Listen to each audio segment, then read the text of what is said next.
اور سر ایک جو حدیث میں نے وہ اہل تشیع کے ایک عالم ہے لاہور کے امین الحسینی، انہوں نے کتاب لکھی ہے نماز پیمبر. جب میں نماز کے اوپر لیکچر مسئلہ نمبر 70A اور B ریکارڈ کروانے لگا نا تو میں نے کسی بھائی سے کہا کہ میں نے جماعت المسلمین والوں کی بھی صلاۃ المسلمین پڑھی، تو میں نے کہا میں شیعہ کی بھی پڑھ لوں ایک بار ذرا میں صحیح طریقے سے. جب میں نے نماز پیمبر کھولی تو میں تو ایکسپیکٹ کر رہا تھا اس میں اصول الکافی کے حوالے ہوں گے یا نہج البلاغہ کے ہوں گے. وہ جب میں نے کتاب کھولی نماز پیمبر امین الحسینی اہل تشیع کے، اس وقت سمجھ لیں زبیر لیزئی کا جو مقام حاصل ہے، اس لیول کا علمی مقام ان کو اس حوالے سے بکس کے حوالے سے حاصل ہے. کافی کتابیں انہوں نے لکھی ہیں. تو وہ پوری کی پوری کتاب میں ریفرنسز بخاری شریف، مسلم شریف، ابو داؤد شریف، ترمذی شریف، ابن ماجہ شریف. کتاب کس کی؟ اہل تشیع کی. میں بڑا حیران ہوا. وہ میں جب حدیث پڑھی نا تو ادھر سے مجھے ایک ٹروتھ ریویل ہوا. میں ان کا نام اس لیے لے رہا ہوں کہ میں علمی خیانت نہیں کرتا، میں کسی کی اچیومنٹ کو اپنی اچیومنٹ بنا کے قطر نہیں پیش کرتا، یہ جرم ہے بہت بڑا. ان کی کتاب میں نے جب پڑھی نا تو اس میں انہوں نے ایک ٹروتھ ریویل کیا. اہل حدیث کے بچے کو ابو حمید سعدی والی جو روایت ہے 10 صحابہ کی موجودگی میں جو انہوں نے نماز کا طریقہ سکھایا تھا، یاد ہے نا؟ یہ ابو داؤد کے اندر بھی ہے، ترمذی میں بھی ہے، امام ترمذی نے اسے حسن صحیح کہا ہے. یہ روایت جو ہے وہ آپ کو ابن ماجہ میں بھی ملے گی، سنن دارمی میں بھی ملے گی، مسند احمد میں بھی ملے گی. اس کے بعد یہ آپ کو روایت مشکات المصابی میں ملے گی. لیکن جو ابو داؤد والا طریق ہے نا، چونکہ میں نے اکثر بیان کیا، اس کا مجھے نمبر بھی زبانی یاد ہے، سنن ابی داؤد میں 730 انٹرنیشنل نمبر کے مطابق. اس طریق کے اندر کیا آتا ہے کہ 10 صحابہ کی موجودگی میں ابو حمید سعدی کہتے ہیں، اور 11ویں وہ خود، 11ویں نہیں سرکار نہیں، 11 سرکاراں. عبداللہ ابن زبیر سے تو میں نے ثابت کیا نا، 11 اور سے ثابت کرنے لگوں. ٹوٹل کتنے ہو گئے؟ 12. 12ویں کی بھی نسبت ماشاءاللہ نبی الاسلام کے پیدائش 12 ربیع الاول شریف. تو یہ 12 سرکاروں سے، 12 صحابہ سے ثابت کر رہا ہوں اللہ کے فضل سے. تو وہ 10 صحابہ کی موجودگی میں ابو حمید سعدی کہتے ہیں کہ میں تم اور نبی الاسلام کی وفات کے 30 سال کے بعد یہ مجلس ہوئی ہے، کیونکہ اس میں جو ابو قتادہ بھی موجود ہیں اور باقی سینئر اصحاب بھی اس مجلس میں جو لوگ موجود ہیں، اس کی اگر آپ اسماء و رجال سے کیلکولیشن کریں تو یہ نبی الاسلام کی وفات کے آلموسٹ 30 سال کے بعد کا یہ واقعہ ہے کہ ابو حمید سعدی کہتے ہیں کہ میں تم سب سے زیادہ نبی الاسلام کی نماز سے واقف ہوں. اللہ اکبر، بڑا دعویٰ ہے. تو اصحاب نے کہا آپ یہ دعویٰ کیسے کر رہے ہیں؟ آپ تو بالکل آخر میں مسلمان ہوئے ہیں اور ہمیں نبی الاسلام کی صحبت آپ سے زیادہ تھی. انہوں نے کہا ٹھیک ہے، میں تمہارے سامنے نماز پڑھتا ہوں، اگر میری نماز صحیح ہوئی تو تم میرے دعوے کو صحیح مان لینا، اگر میری نماز غلط ہوئی تو دعویٰ غلط کر دینا. انہوں نے پوری نماز پڑھ کے بتائی. اینڈ پہ ان 10 کے 10 لوگوں نے کہا اللہ کی قسم نبی الاسلام اپنی وفات تک اسی طریقے سے نماز پڑھا کرتے تھے. تو 11 بندوں کی گواہی ہوگی. وہ حدیث تو میں بعد میں بیان کرتا ہوں، میں نے آخری پورشن پہلے بیان کر دیا. 11 سرکاراں اسی طرح نماز پڑھا کرتے تھے. اچھا، اس سے یہ بھی پتا چلا کہ جو سب سے آخر میں مسلمان ہو رہا ہے تو یہ کہتے ہیں نا جی وہ پہلے تھا بعد میں منسوخ ہو گیا، وہ بھی کام ختم ہو گیا.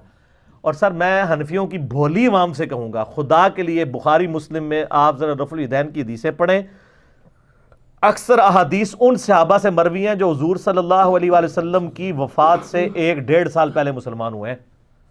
مالک بن حویرث غزوہ تبوک پہ مسلمان ہوئے ہیں نبی الاسلام کی وفات سے 1.5 سال پہلے. وائل بن حجر فتح مکہ پہ مسلمان ہوئے ہیں. ٹھیک ہے. ابو حمید سعدی یہ بھی 9 ہجری کے اندر مسلمان ہو رہے ہیں اور 11 کے سٹارٹ میں حضور فوت ہو گئے. بس 10 ہجری تک کی آپ کی لائف ہے. 11 کے تو سٹارٹ میں فوت ہوئے ہیں ربیع الاول کے مہینے میں، تاریخ کنفرم نہیں ہے، مہینہ ربیع الاول ہے. اور یہ کہتے ہیں جی وہ مکے میں ہوتا تھا مدینے میں ختم ہو گیا تھا. اور سر فتح مکہ کے بعد بھی ہو رہا ہے. اور وائل بن حجر تو وہ ہیں جنہوں نے اسپیشل نبی الاسلام کی نماز دیکھی. آپ مسئلہ 70A اور B دیکھ لیں، میں پھر اور طرف چل پڑوں گا، ایک ٹاپک کو ایک ہی نشست میں کنکلوڈ کرنا ہے. تو مزے کی بات دیکھیں کہ وہ 10 اصحاب کی موجودگی میں ابو حمید سعدی کہتے ہیں لو جی پھر نماز شروع ہونے لگی. تسی بھی ذرا اپنی نماز چیک کر لو. وہ کہتے ہیں کہ نبی علیہ السلام جب بھی نماز کا ارادہ کرتے، الفاظ پہ ذرا غور کرنا ہے، تو آپ علیہ السلام قبلہ رخ کھڑے ہو کر اللہ اکبر کہتے، حتیٰ کہ ہر ہڈی اپنی جگہ پر واپس آ جاتی، اور اس کے بعد آپ صلی اللہ علیہ وسلم قرات شروع کرتے. پھر جب آپ صلی اللہ علیہ وآلہ وسلم رکوع کا ارادہ کرتے پھر دونوں ہاتھوں کو کندھوں تک اٹھاتے حتیٰ کہ ہر ہڈی اپنی جگہ پر واپس آ جاتی. ٹھیک ہے. پھر جب رکوع سے سر اٹھاتے پھر سمیع اللہ لمن حمیدہ کہتے اور دونوں ہاتھوں کو کندھوں تک اٹھاتے حتیٰ کہ ہر ہڈی اپنی جگہ پر واپس آ جاتی. پھر سجدے کے لیے جھکتے. اچھا وہ پھر ہر جگہ ہاتھوں کی پوزیشن بتاتے ہیں کہ رکوع میں ہاتھ گھٹنوں پہ رکھتے اور بالکل یہ سیدھے کر دیتے.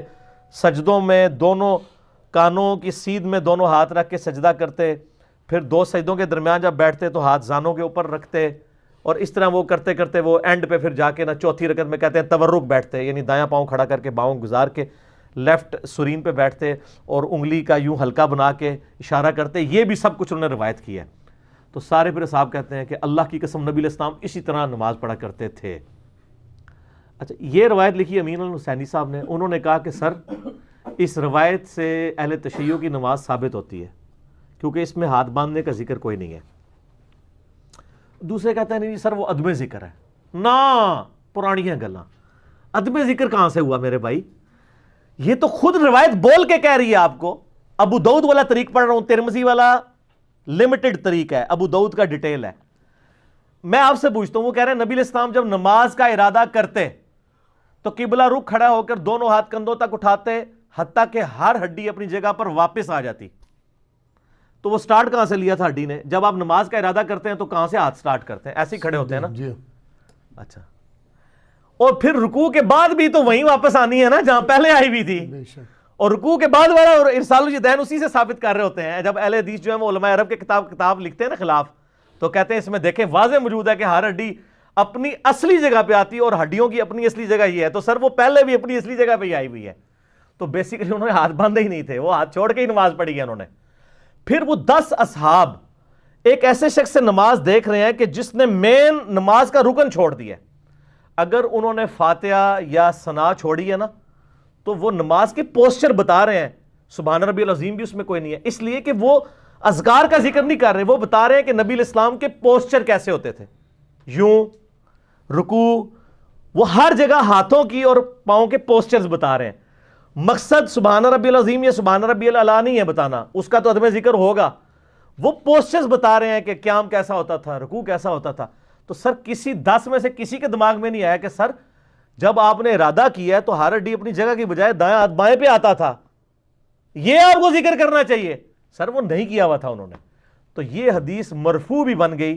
عبداللہ ابن زبیر کا عمل تو تھا, یہ 11 صحابہ سے یہ بھی ثابت ہو گیا کہ نبی علیہ السلام بھی ہاتھ چھوڑ کر نماز پڑھا کرتے تھے. اور یہ بہت زبردست دلیل ہے, اور یہ ایسی دلیل ہے کہ جس کے آگے جب میں نے پہلی بار وہ پڑھا نا تو میں پھر اس کے اوپر قائل ہو گیا. میں نے کہا یار یہ بہت سٹرانگ چیز ہے. اور دیکھیں ابو داؤد تو اہل سنت کی کتاب ہے, اور جب ہم اہل سنت کے منہج کی بات کر رہے ہیں پھر ہم کسی کو نہیں کہیں گے یار منو کو پیش کیتی ہے. بھائی میری کتاب ہے تو میں اس کو ایکسیپٹ کروں گا, چاہے وہ کسی کو بھی سپورٹ کرے. بخاری مسلم میں احادیث رفع الیدین والی بھی مانیں گے, آل امیہ کے خلاف جو احادیث آئی ہیں وہ ہم نے ریسرچ پیپر کربلا والا لکھ دیا, وہ بھی مانیں گے. ہم 2 نمبری تو نہیں کریں گے کہ میٹھا میٹھا ہپ ہپ تے کوڑا کوڑا تھو تھو. اچھا یہ ابو حمید سعدی کی حدیث کا ایک حصہ نا بخاری شریف میں بھی ہے, پتہ ہے آپ کو, 10 صحابہ والی. اس کے ساتھ بھی انجینئرنگ کی ہے. حنفیوں نے یہ انجینئرنگ کی کہ اس میں نہ صرف پہلے رفع الیدین کا ذکر ہے, ٹھیک ہے, باقی وہ مختصر ہے, اینڈ پہ وہ تورک کا ذکر ہے. امام بخاری نے اس سے تورک کا رزلٹ نکالا ہے اس طریق سے. وہ کہتے ہیں دیکھیں اس میں تو پہلا رفع الیدین ہے, باقی تو ہے ہی نہیں ہے. تو وہ کس چیپٹر میں لے کے ہیں؟ تورک میں. اور امام ابن حبان جو کہ پوتا شاگرد ہیں امام بخاری کے شاگرد ہیں امام ابن خزیمہ, اور ان کے شاگرد ہیں امام ابن حبان. یہ حبان لفظ نہیں, حبان ہے. اے مولوی ہنستے, حبان, ابن حبان نے ابو حمید سعدی کی حدیث کے اوپر باب باندھا ہے ان لوگوں کے رد پہ جو اس سے یہ ثابت کرتے ہیں کہ یہ پہلے ہی رفع الیدین ہے. باقی انہوں نے بتایا کہ یہ ایک طریق ہے, باقی طریق بھی جمع کریں نا. پورے طریق تھے اس کے ابو داؤد اور ترمذی اور ابن ماجہ میں ہے. امام بخاری نے اس سے تورک نکالا ہے. تو وہ اہل حدیث جو ہے نا رکوع کے بعد ارسال الیدین, وہ کہتے ہیں دیکھیں رکوع کے بعد ہے کہ بالکل سیدھا کھڑے ہو جاتے حتیٰ کہ ہر ہڈی اپنی جگہ پہ آ جاتی. ٹھیک ہے, تو سر اگر وہ بالکل سیدھا کھڑے ہو جاتے تھے تو پھر قیام میں بھی وہ بالکل سیدھے ہی کھڑے ہوئے ہوتے تھے. سمجھ آ گئی آپ کو میری بات کی؟ تو ایک پاسو چپکٹ ہو گئے دوسرے پاسو نکل جائے گا، اس لیے آپ ایسی بات کیا کریں جو بات مانی جاتی ہو۔ اچھا، سعودیہ کے فتاوی بھی چھپے ہوئے ہیں، شیخ عبدالعزیز بن عبداللہ بن باز 1933 سے لے کے 1999 اپنی وفات تک 66 سال تک وہ مفتی اعظم سعودیہ رہے ہیں، پہلے مفتی اعظم سعودیہ۔ 99 میں ہی ڈیتھ ہوئی ہے عبدالعزیز بن باز کی، اور 99 میں ہی ڈیتھ ہوئی ہے شیخ البانی کی۔ تو ان سے نہ کسی سے، ان کے فتوے اردو میں بھی چھپے ہیں، ان سے کسی نے سوال پوچھا کہ یہ رکوع کے بعد جو ہاتھ باندھتے ہیں، تو وہ یہ قائل تھے کہ رکوع کے بعد بھی ہاتھ باندھنے چاہیے۔ تو اس کے اوپر انہوں نے بحث کی کہ جی وہ رکوع کے بعد ہاتھ چھوڑنے کی کوئی دلیل موجود نہیں ہے، قیام میں بھی ہاتھ باندھیں پھر اور بعد میں بھی آپ باندھیں، قومے کے اندر بھی کرتے کرتے نا اینڈ پہ وہ جا کے لکھتے ہیں کہ لیکن یہ یاد رکھیں کہ نماز میں ہاتھ باندھنا یہ نماز کے ارکان میں سے نہیں ہے، اگر کوئی ہاتھ چھوڑ کے نماز پڑھتا ہے تو اس کی نماز بھی بالکل درست ہے، لہٰذا اس پہ جھگڑا نہ کھڑا کیا جائے۔ تو سر میں اہل حدیثوں سے بھی ریکویسٹ کروں گا کہ سپوز اگر آپ اس کو جو ہے وہ ہم سے کوئی دشمنی کرنا بھی چاہتے ہیں، تو آپ کے مفتی اعظم نے بھی مانا ہوا ہے کہ یہ بنیادی ارکان میں سے نہیں ہے، اگر کوئی ہاتھ چھوڑ کے پڑھتا ہے اس کو پڑھنے دیں۔ اگرچہ ہم آپ کے مفتی اعظم کے سامنے بھی یہ دلائل رکھتے ہیں تو وہ بھی انشاءاللہ مان جاتے ہیں، آپ کو تو مان لینا چاہیے کیونکہ آپ تو کہتے ہیں ہم کسی کے مقلد نہیں ہیں۔ لیکن میں نے ان کے گھر کا حوالہ اس لیے دیا کہ میرے ساتھ ایک حادثہ ہوا یہاں جیلم کی ایک اہل حدیث مسجد میں تو آپ کو پتہ ہے کہ چلتی پھرتی 302 ہوں، تو اہل حدیث کی مسجد میں نے جو ہے نا وہ اس سنت پہ عمل کرنے کے لیے ہاتھ چھوڑ کے نماز پڑھی، تو وہ اس مسجد کے کچھ کرتے دھرتے میرے پیچھے پڑ گئے۔ تو میں نے ان کو کہا بھی عبداللہ ابن زبیر کی سنت ہے اور یہ سارے دلائل رکھے، وہ مانے ہی نہ۔ پھر میں نے کہا آپ کو پتہ ہے کہ عبدالعزیز بن عبداللہ بن باز کا فتویٰ موجود ہے کہ ہاتھ چھوڑ کے جو نماز پڑھتا ہے اس کی نماز بالکل صحیح ہے، اگرچہ ہم اس سے سنت کے قریب نہیں مانتے لیکن نماز درست ہے، کیونکہ ہاتھ باندھنا نماز کے ارکان میں سے نہیں ہے، نماز کا رکن قیام ہے، قیام ہاتھ باندھ کے ہو تو ہم کہتے ہیں سنت ہے، اگر کوئی ہاتھ کھول کے کرتا ہے تو ہم اس کو جواز کی حد تک مانتے ہیں، کوئی حرج نہیں۔ کہتا ہے انہوں نے لکھا ہے، جیسے پھر ٹھیک ہے۔ تو سر پھر تقلید اور کیا ہوتی ہے؟ آپ بھی تو انجانے میں تقلید کر رہے ہیں نا۔ تو یہ اللہ کا شکر ہے کہ بن باز نے یہ بات لکھ دی، کم از کم ہم ان لوگوں کو دکھا تو سکتے ہیں۔ اس سے بھی آگے امام مالک رحمہ اللہ، جن کی زندگی پوری مدینہ شریف گزری ہے، کئی تابعین کی انہوں نے صحبت کی ہے، ان کی جو فقہ کی بنیادی کتاب ہے المدونۃ الکبریٰ، جیسے حنفیوں کی ہے نا شرح معانی الاثار، جسے طحاوی شریف بھی کہتے ہیں، امام طحاوی المتوفی 321 ہجری، اور اس کے بعد ہدایہ تو بہت بعد میں لکھی گئی ہے، طحاوی شریف بنیادی ان کی فقہ کی کتاب ہے۔ اس طرح مالکیوں کی بنیادی فقہ کی کتاب کون سی ہے؟ المدونۃ الکبریٰ، اس کے اوپر پوری فقہ مالکی بیس ہے، اس میں ڈائریکٹ امام مالک سے سوال پوچھے گئے، انہوں نے جواب دیے ہمیں، ٹھیک ہے۔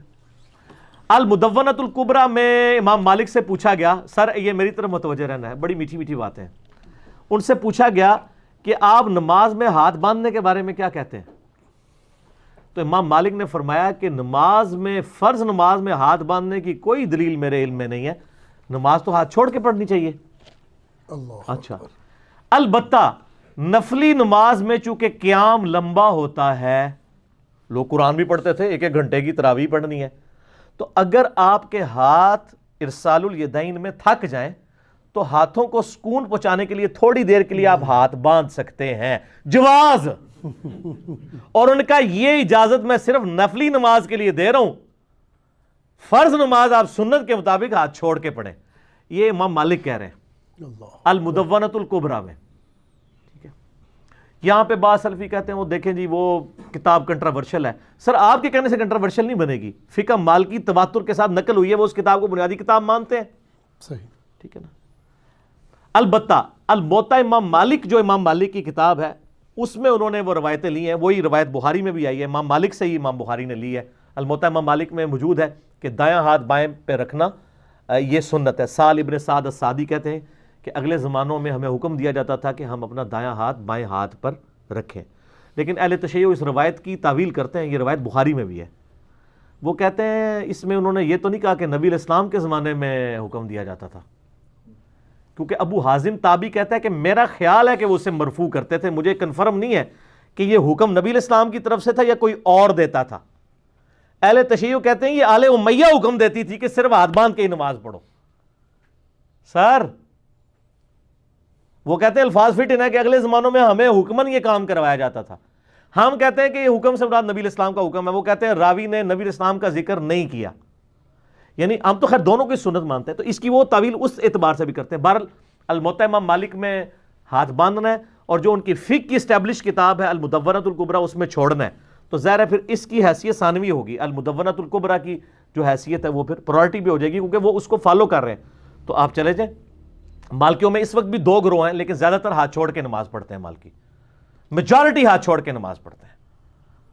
سوڈان کے اندر چلے جائیں, موریتانیہ میں چلے جائیں, ایون آپ فلسطین میں چلے جائیں, آپ کو جو مالکی ہیں وہ ہاتھ چھوڑ کے نماز. میں نے اسلام آباد میں کئی اسلامی یونیورسٹی کے اندر اسٹوڈنٹس ہیں جو مالکی ہیں, خصوصاً حبشی جتنے ہیں نا وہ مالکی ہیں. تو آپ نے دیکھا ہوگا, ہاں یہ اسلامی یونیورسٹی کے اسٹوڈنٹ ہیں, ان سے پوچھ لیں کہ وہ ہاتھ چھوڑ کے نماز پڑھتے ہیں نا. تو وہ اور اپنے آپ وہ مالکی کہتے ہیں, اور رافضی تو نہیں کہتے نا, مالکی ہیں. تو وہ مالکی ہیں اور وہ المدونۃ الکبریٰ کو فالو کر رہے ہوتے ہیں.